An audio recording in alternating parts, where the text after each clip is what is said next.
I got food for my dogs. Amen. I've got more than I... And you just don't want to wait. Adrena's Haven 916, you know we can relate. First and foremost, for those who don't know, I was born in San Francisco, California. Oh, okay. That's where I was born, in case y'all didn't figure that part out. I'm definitely a Niner fan all day. But at a year and a half, 1 year and a half, I was born in San Francisco on a relationship fluke, right? Basically, my mom was dating a dude that lived in San Francisco. She ended up having me and then stayed in San Francisco dating and then ended up having my sister. Then she was like, it's time to go home. And then she came home at about a year. I was about a year and a half. So 1976, we came home. Okay. We came home. And I say home because I've never really known or remember any home but Sacramento, California. Okay. Okay. And I just try to keep it official for the viewers that, I don't have to lie about where I was born. I was born in San Francisco. Yeah. But, I've never known any home but Sacramento, California. I've never paid rent or owned property anywhere but Sacramento, California. And when people say, where you from? I say, I'm from DelPaso Heights. And that's because I've lived in almost every neighborhood in Sacramento. Let's be clear. But I've never banged nothing but my neighborhood, the Heights. So when I started screwing up at 12 and a half, it was all in the Heights. When I started doing activities, it was all in the Heights. You know what I mean? But even before that, we came back to Sacramento. We living in the hood, of course, off top, on Branch and Grand, right off Branch and Grand. My mom was a single white woman. Okay. Right. So let's be clear. I'm mixed. I'm half black, half white. Okay. All my life I've lived in urban neighborhoods. I don't really like to refer to my neighborhood as a ghetto because I don't feel like it's a ghetto. I just feel like it's overly populated by African American individuals. Okay. But it's not ghetto because I don't like the connotation that ghetto gives to people or areas. I can dig it. I can dig that. Yeah. I lived in an urban area all my life. I've always lived in urban areas. I've never lived in until now, of course. I've never lived in upper areas. So when people ask, well, how did your upbringing? My upbringing ain't no different than anybody else who grew up in the hood. You know what I mean? I just took to it differently. The thing was that, and people have heard this before. I was a pretty intelligent child, like the way my brain works. Like, and my grandmother was a nurse for UC Davis, so she always had like lots of encyclopedias and books and stuff like that in her house. And after school, when I went to Noralto, it's called Johnson Elementary now. It's in the Heights, but I went to Noralto as a kid, and my grandma lived right down the street. So after school, I would just walk to her house. And that's what she would make me do at like 6, 7, 8, 9 years old, was sit and read encyclopedias to her. Wow. Like literally reading encyclopedias. The Encyclopedia Britannica. Remember they used to have the whole set? Yes. So people used to come to my mom's and tell her the whole set. Read that book, take that book out. Yeah. Yeah, my Grammy had the whole collection, and she used to grab a book. Where were you at? I was at B. Okay, grab B. Sit down. And I sit there. She'd be doing the. I know it sounds cliche, but she'd be doing the crochet thing, and I'd be sitting there. She'd be making scarves or whatever she's making, and I'd be sitting there reading, and I had to read out loud. So she made sure I said the words right. So when people like, well, he sounds like he has a vocabulary. It started with my granny. Started with your granny. It started with my granny making sure. I didn't start my life committing crime or doing. Were you the older sibling? No, I'm the second of 4. The second of I'm the 4. second of 4. So I actually was. Unfortunately for me and the girl I call my twin, we're the 2 middles. Okay. Because I got a sister that's a year younger than me, and we consider ourselves the middle children because there's an older brother who was my mom's first and favorite, and then there's the baby who's my mom's last and favorite. Okay. So, and then the 2 in the middle, we was just kind of like, honestly, we were kind of like the forgotten children. just stuck in the middle of the two favorites, basically. Okay. And I mean, I you know, I've dealt with my shadows. Yeah. But I mean, we could talk about them. It's fine because I've been through the stuff. I'm like you said, the haven is a haven for a reason. I've been to my own personal haven and discovered what my shadows are and why my shadows were what they were. And that's one of the reasons. One of my shadows was the fact that I felt like I was a forgotten child. But that also instilled in me the fact that not only it instilled in me a protective aura that I needed to protect my sister, who was the other forgotten child. Because you, being my mother, didn't care about her. Not how I thought you should care about her. Let me no disrespect to my mother. I love her to death. But not how I felt like you should care about her. So it was my job to watch her. You know, my job to make sure and that's why everybody calls us twins, because if you saw her, you saw me. You know, so moving forward through that, she's still a single mom, a single white woman living in an urban area, attracted to black men, obviously. But unfortunately, you're living in an area where, and at a time in history where you're not seen pretty much as, I don't want to say equal, but I mean, back at this time, black dudes ain't really openly, in the early 70s, black dudes ain't really like openly like, oh, this is my wifey. You know, they were spots, but not in the hood. You know, on top of the fact that black women in that area, and even now today, looking at the black man and the white woman as what are we doing? What's going on? Like what you doing? What you doing with our dudes? Yeah, you know what I mean? But then you begin to have children, and now you have to raise children in that same environment. And then you got to realize now it's 4 mixed kids in a black neighborhood, in a predominantly black neighborhood.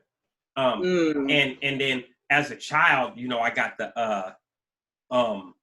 I got in fights because I got called Jeffrey Giraffe from Toys R Us, you know, because I was light skinned. And light skinned pretty boy, and people want to beat me up. You know, people want to beat me up. I got beat up a bunch of times because of that. I used to get my butt whooped, no cap, because I wasn't scared. I just didn't know how to fight. So it was like my brother could fight real good, but he wasn't around all the time because he was like a mama's boy, so he'd be in the house. And I'm like 10, 11. I'm on my bike around the hood. Like, what's going on out here? But so when did you toughen up and start defending yourself? And because of that, did that get you into the trouble? Well, what happened is when I really say I started really like turned it from okay, I got to start doing. Well, my uncle, when I was like when I came home from juvenile for the first time, I went to juvenile for the first time at 12 and a half.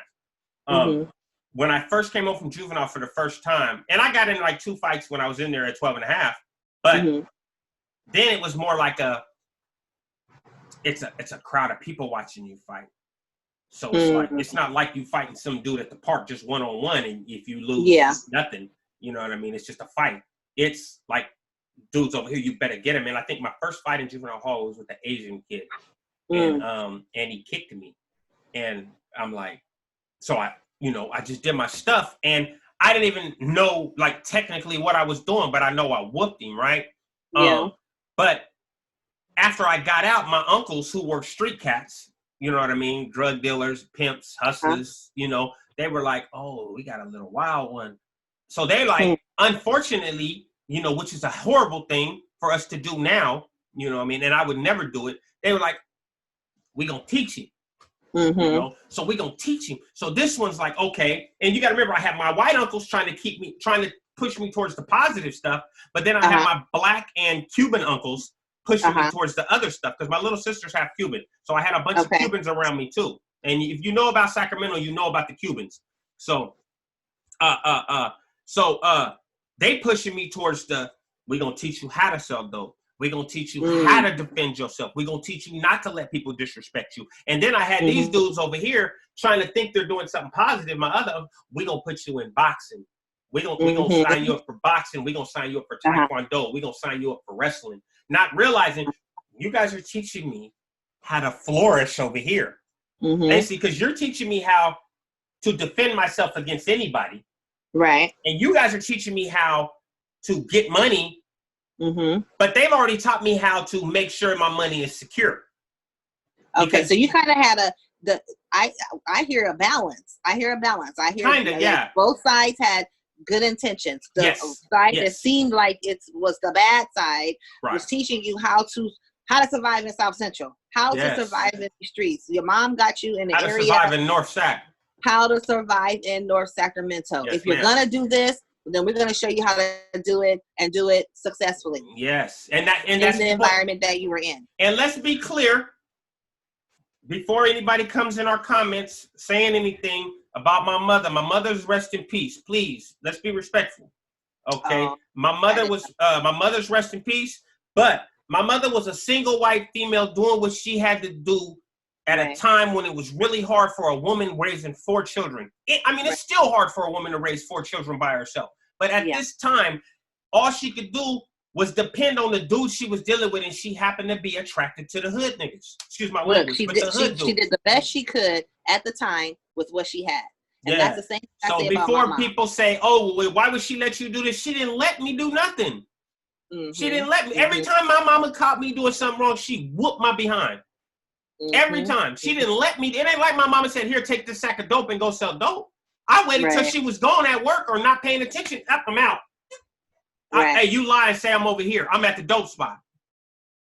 You know what I mean? So let's be clear. My mom didn't have no control. She tried, but she stood no chance against the streets. And she couldn't afford to move us away from there. So, you know what I mean? That's what we did. And so I eventually, I'm hanging out in the hood. And in my neighborhood in the 80s, crack was popping. So, and then I had the homie, like, you know what I mean? I can say the homie name, because, it's good. It's Stephen Stowers, and I know you've heard that name before, because that's Raleigh. That's Curtis Raleigh. They were Sellies.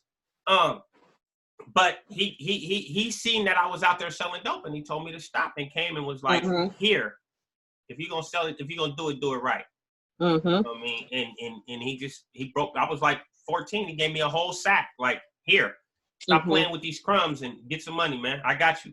And after that, it was like, I got to remember, I'm 14. You could have lined me up at 14 against anybody that was 14. He had no, in my mind, you didn't stand a chance fighting me. So, so because you got to remember, when I'm not selling dope, I'm in the boxing gym, or I'm in the wrestling gym. You know what I mean? Or I'm at the Taekwondo studio. You know what I mean? So, like, on the weekends, I'm going to my uncle's house, who's taking me to all this stuff. You know? When I'm coming back home, go through all of that. Excuse me. You had to go through all of that to get where you are right now, including prison, the whole stint that you had to do to get where you are right now. So where you are right now in your NateDog916 YouTube channel, and you have all of these subscribers, you're reaching all of these people. What inspired you to want to even start a YouTube channel? Honestly, what inspired me is, well, first I did the shout out to Big Hurt 916. First I did an interview on his channel that was 2 years pushed off. He contacted me 2 years later. I was like, all right. 2 years later, after he contacted me first, because I started out with just a little background on that. I started out with, I wanted to solidify my career before I took a chance of being judged because of my past. Gotcha. So I told him, listen, let me get my job situation locked all the way down. Then I'll do an interview. That way, if anybody at work see it or anything, it's already secure. They're not going to judge me and not hire me or this or that because of what they see on the video. Yeah. Then I did his video, and I thought, just like I watched his channel, and if anybody watched his channel, I just thought I'd be another one of the regular videos. And at first, I just didn't want to be associated with a lot of the people that were on his channel. I didn't want to, just being put on the same channel, you feel like you're automatically associated with those people, which is not true. I understand. I wasn't all into YouTube like that before I met Curtis. Just sidebar. Right. I had a YouTube channel just uploading funny videos of my kids. My platform was Facebook. On Facebook, I think maybe 3,000-4,000 friends and acquaintances or whatever, and then my Alternative Life Solutions business page. I didn't really get into the YouTube, making my own channel and meshing it with Alternative Life Solutions until after I saw what Curtis was doing. I'm like, wow, that's interesting. So I'm learning a lot. from you and from Curtis. Right. I'm learning so much. And these names that you guys throwing out, these terms, I have a lot of questions. And sometimes I ask questions and I'm very, very like sincere about the question. Like, Right. I really don't know what you're talking about. I Right. need you to break that down to the ridiculous. As you should. So I can understand. Yeah, there's no such thing as a dumb question. Just some people are dumb enough not to ask them. The no question is the dumb question. Yes. That's so basically he did the interview with me, and it instead of it being just a regular interview, it went viral, right? So it went over a million. It went over 1 million views, whatever. And then everybody's like, "What's going on with this dude? This dude sounds inspirational. The fact that his mindset doesn't seem like the mindset of somebody who did 18 years and this and that and this and that." So then Dirk contacted me, Curtis. Dirk and another individual. He plugged me in with another individual, and they were like, basically they were like, we should collab. That people keep asking about you. People all over the internet asking about you. You need to do your page, man. Because I had put a couple videos on, but I really wasn't really pushing it like that until Dirk and this other individual was like, man, you need to really start pushing it, man, because people want to hear what you're talking about. So, and then I'm like.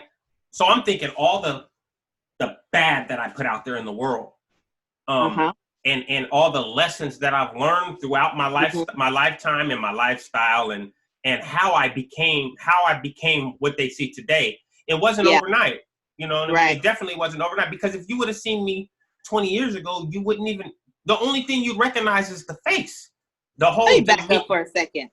How old are you? I'm 45 years old. You're 45. Yes, ma'am. Oh, wow. Okay. I know you kept saying things, and I'm like, wait a minute.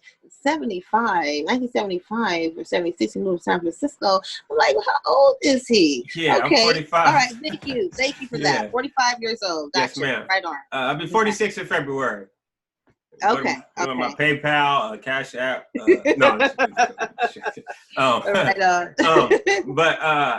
Yeah, so I took it from them, and at first I was like, okay, the homie want to do some little session things. I'm like, cool, I'll do it. We could do it. We did it, and it started going up. It started going up like that. I think I went to 1,000 like within 30 days. I went to 1,000 subs, and I was like, wow. I'm like, as soon as I seen that, I was like, okay, cool. So this is something. But what really hit me and made me want to keep doing it. Is the responses I was getting, the comments I was getting, the emails I was getting from people saying that I saw your story on Big Herc's channel and it inspired me, man, and it made me want to not do this and not do that, and it made me believe that I could get up out of this what is it called, a rut that I've been in, and do something with myself, because if you could do it after 17 years, anybody can. Hey, and one thing I say all the time, I'm not special. I'm not special. I am a regular N-word. Excuse my language. I don't want to say the N-word. So I understand what you mean. I'm a regular dude. I've been through some stuff, yes, but I'm just a regular dude. I'm focused. That's what I am. I'm focused on what I want, and I'm not going to let nothing stop me. And that's all we all have to do is focus on what we want, because too many people are living their life, but they don't know what they want. They don't know what they want. They're just living. You're just living. And to me personally, no disrespect to anybody watching, you're wasting your time. I don't have time to waste. I wasted 17 years in prison already. I wasted from 12 to 38. I wasted from 12 years old to 38, according to me. I wasted all those years. Yeah. Because what I've accomplished in 6 years, just think if I would have started at 12 and a half instead of going the other way. Well, you had to go through that training. So from 12 to 38, you were in training. And training for adulthood. So you got to be great now. You got to be great. I got no choice. You don't have no choice. But you great now. Man. And so you're inspiring other people too, because people think that just because they have these charges, just as they are a felon, they're on parole or probation, that I was even in that mind frame. After when I got out, I was like, oh, okay, my life is over. I was going to school. I was, working on my degree. And so when I got out, I picked right back up. And it took some time because I had to drop out. I had to start back, drop out, start back. I obtained my degree, psychology, I got my bachelor's in psychology and criminal justice, and then some other certifications, EMT, and all that stuff. So if you can't do anything else but learn. Let me be perfectly clear on something, because people make excuses every day of why they can't, right? So as far as being incarcerated or having committed a crime, this is from Nate. Matter of fact, this is from Nathan. Straight up. You can't find a crime that's a regular crime. No chomo shit, no rape stuff, none of that. But other than that, there's no excuse, because I've committed almost every violent crime that you can think of other than killing someone. And I still came out and did what I had to do. I still came out. I haven't been stopped because of the crimes I've committed. People say, well, oh, you just had a dope case. No, I had attempted murder. And I had dope cases. And I had jackings. And I had robberies. And I had carjackings. Like, come on. Like, there's no... And you still overcame it. And I still came back. So there's no, oh, well, you didn't have a violent crime. Well, even if you didn't have a violent crime, my crime was violent. And but you have people who say, oh, I had a violent crime, that's why I can't. You know, people with dope cases, you know, they can get by, they can get out and do. That's a trick of the enemy. Man, I got homeboys right now, at least 5 right now, that are on parole for the rest of their life, that are out right now flourishing in careers. So, alternative life solutions. That's where I'm passionate about with Drina's Haven 916. I'm passionate about, especially women and men who are being released back into society, whether it was for 30 days, 6 months, a year, or 17, 18, 20 years. If you don't have somebody that supports you, that means you well, I don't want nothing from you. All I want to see is your light bulb come on, and I want to see you be successful so that you can pay it forward. I don't get no money or get paid for doing this.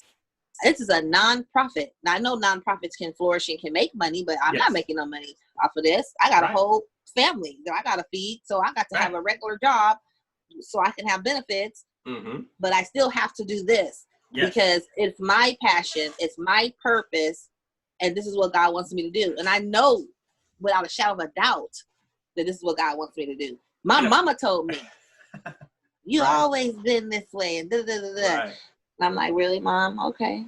And a perfect example on that, I spoke on this earlier as well, is that I don't do YouTube for money. I don't. That's not why I do this. I mean, don't get me wrong. I do get a couple dollars here, a couple dollars there, and compared to what I get from my real job, it's just a couple dollars. You know what I mean? Yeah. But if I wanted to get YouTube money, honestly, I know how. Yeah. I know how. But I would be making videos every day. I would be going live every day. And I got the content to do it. I got the interviews for people. People want to do interviews with me. I turn down interviews because I've turned down more interviews than I put up. Because I stick to a certain thing. If you're not on that thing, I don't want to interview you. No disrespect. But there's a whole bunch of channels that are for that fresh out. We want your interview. I don't want no fresh out interviews. I don't want. You've heard the term, all money ain't good money. All money is not good money. And that's what I'm saying. I do this because I want somebody to see an avenue to make a difference. That's right. An avenue to do something different. Like if you're not trying, I'm not trying to tell your story. If your story's not going to inspire nobody to do nothing different, what's the point? What I would say, oh, you did prison time, you went to prison. So did I. So what?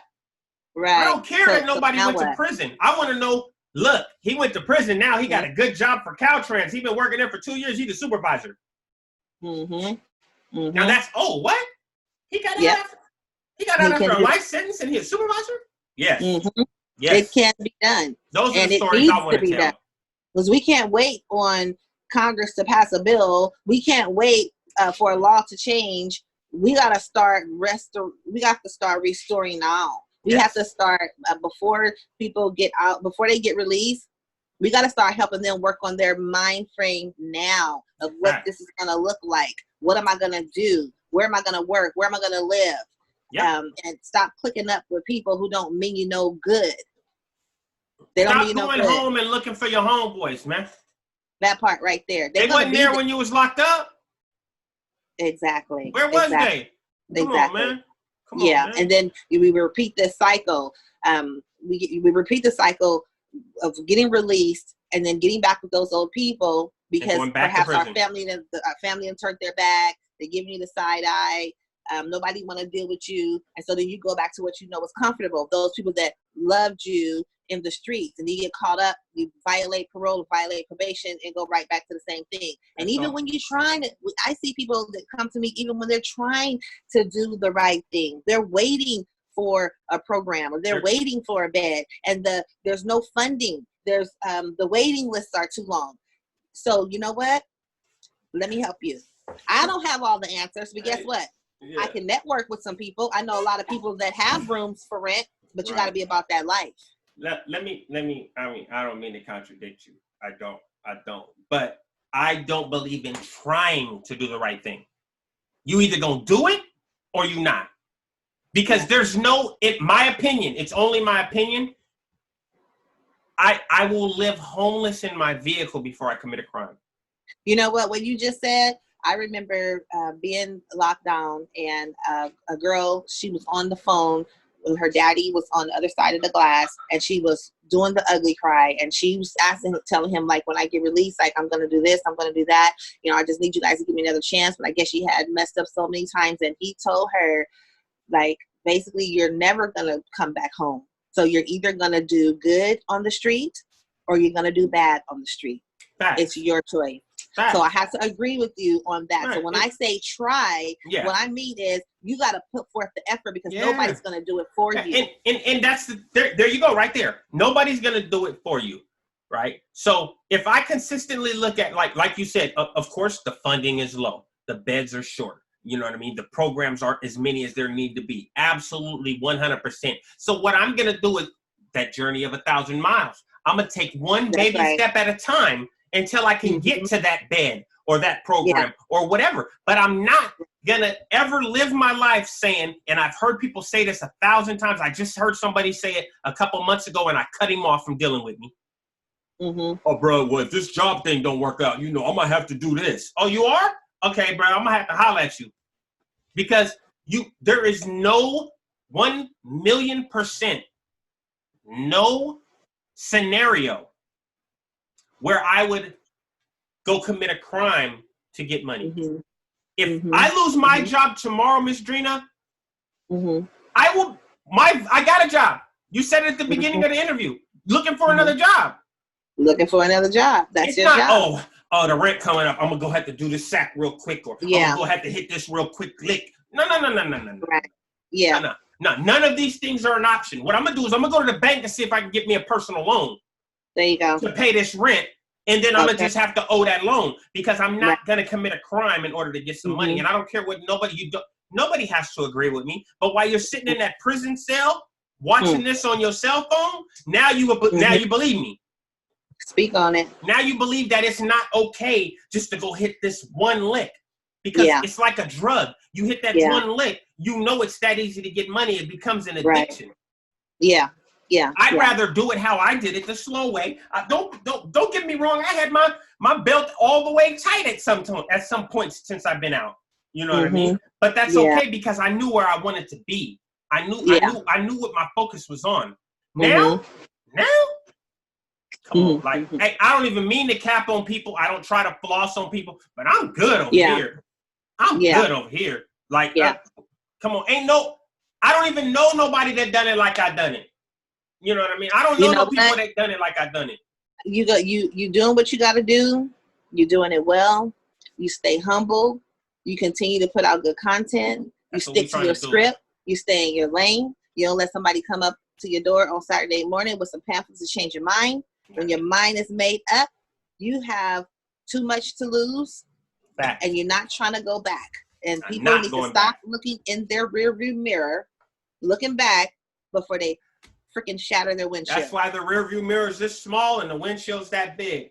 Exactly. Where should your focus be? That's right. So if you know anybody, or if anybody want to talk to me one-on-one, you can hit me up on thomasadrina@gmail.com. Or you can go to alternativelifesolutions.org.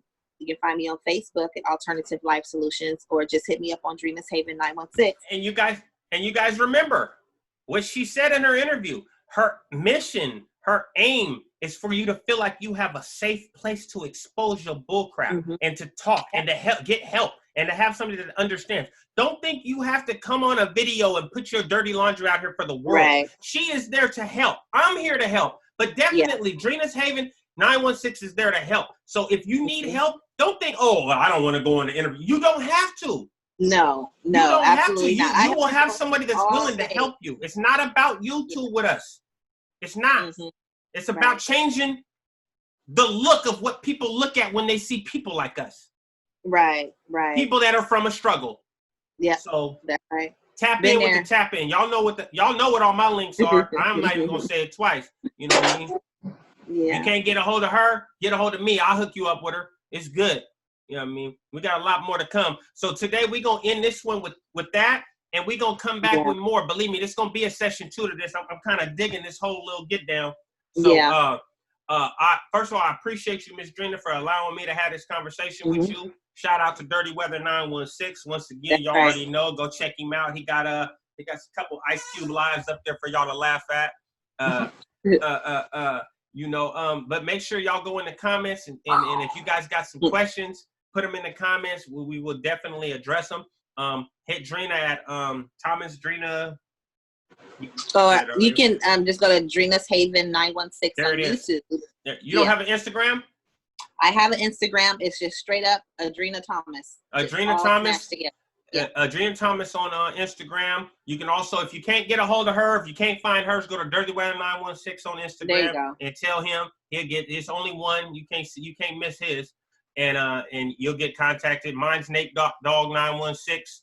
And y'all, what if y'all don't do nothing else in life, man? Stay loyal to yourself, man. That's right.